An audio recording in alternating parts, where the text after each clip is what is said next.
नमस्कार, मी नंदिनी मागर cook with यांचे मी माझ्या यूट्यूब चॅनलमध्ये आपल्या सगळ्यांचं स्वागत आहे। जर तुम्हाला माझे व्हिडिओ आवडत असतील तर माझ्या चॅनलला सबस्क्राईब करा।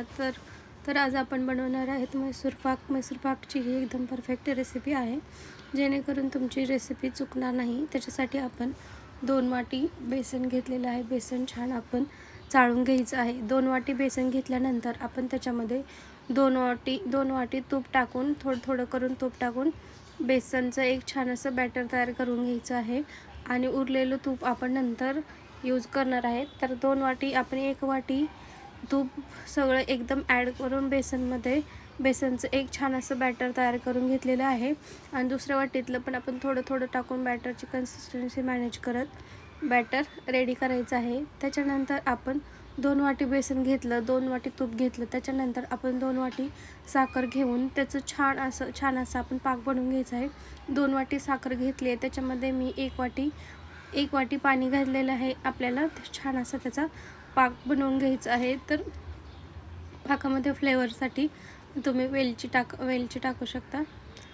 तर आपण हलवत राहायचं आहे पाकाला एक कन्सिस्टन्सी येईपर्यंत।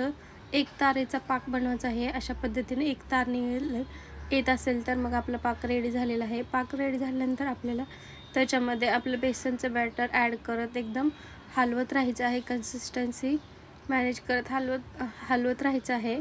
जे गॅस आपण लो फ्लेमवर करायचा आहे आणि हलवत राहायचं आहे।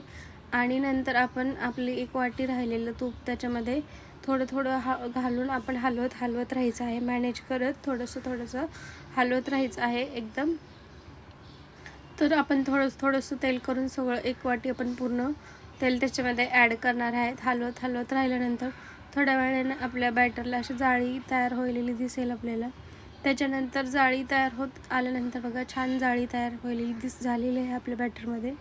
तर छान आपलं बॅटर असं रेडी नंतर आपण फुल गॅस करून छान असं एकदम हलवायचं आहे जास्त करून। त्याच्यानंतर आपलं बॅटर आपण थोडंसं एका कंटेनरमध्ये छान असं थोडंसं ऑइल लावून छान आपण त्याच्यामध्ये ॲड करून घ्यायचं आहे आणि त्याला थंड होईपर्यंत ठेवायचं आहे।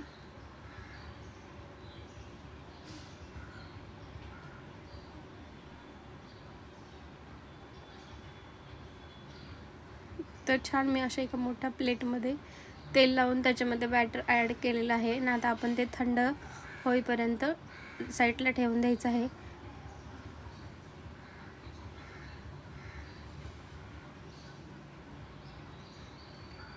तर आता हे बॅटर आपलं थंड झालेलं आहे। तर आपण आता ह्याला चाकूने कट करून घ्यायचं आहे।